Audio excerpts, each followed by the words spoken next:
Hi, Professor Mandel. This is my daily briefing speech on the psychopath test. And this is a book written by Welsh author John Ronson in 2011.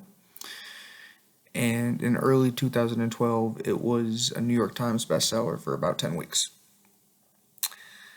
In this book, Mr. Ronson visits multiple suspected psychopaths, as well as psychologists and the psychiatrists who are studying them. One of the most influential people in this book is a Canadian psychologist by the name of Robert Eyre. And the reason he's so important is because this man literally wrote the book on psychopaths. In the early 1970s, he came out with the Eyre Psychopathy Checklist, which is a 20-question test scored on a scale from 0 to 2, which essentially determines if you're a psychopath or not.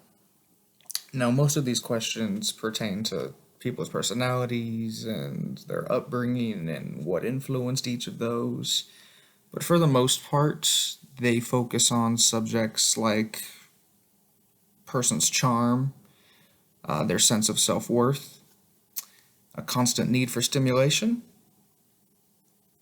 pathologically lying, being deceitful, having a lack of remorse, empathy, and emotional control, some juvenile behavioral problems, it doesn't necessarily pertain to everybody, and an overall lack of acceptance of any responsibility.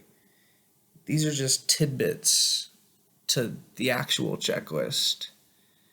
But Mr. Ronson studies this thoroughly, and with the help of the psychologist, Mr. Eyre, he uses this checklist to determine if these suspected psychopaths are indeed psychopaths. He visits the corporate executive mogul Albert Dunlap, as well as two other purported psychopaths. One who was the leader of a death squad, so yeah, I could see that. And the other person who pled insane to get out of a jail sentence. After studying all three of his subjects, Mr. Ronson came to the conclusion that each of them are different, but they all exhibit very similar traits to each other. They all have a massive sense of self-worth, even if they're in prison or in a mansion. They are all extremely charming, which is something that plays into not being able to really gauge or read who you're talking to. And that can be a little scary. And at the end of this book, Mr. Ronson came to the conclusion on asking where the line can be drawn on sanity and insanity. He suggests not to judge people by their maddest edges, or just assume that normal society is as rational as we all think it is. And that's an interesting take on psychopaths and that subject. Psychology is something that is really been a part of my life for about 10 years because it's something that's always interested me. Ever since I was an early teenager, I wanted to figure out the workings of the brain and really how we ticked.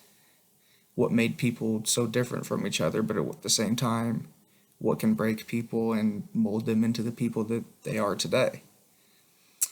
We have to accept that some people can have serious problems, and those should not be dismissed. The portrayal of psychopaths is that of Ted Bundy and Richard Ramirez and Dexter and Norman Bates. But psychopaths can be anybody. They could be a CEO in a company. They could be your boss. They could be the person that lives down the street. we don't know. It's 1 in every 100 people is reported to be a psychopath. And that's pretty interesting. Makes you think. Makes you want to go back and read the checklist and see if you might be one. And most people aren't. I hope you enjoyed. I'll see you next time.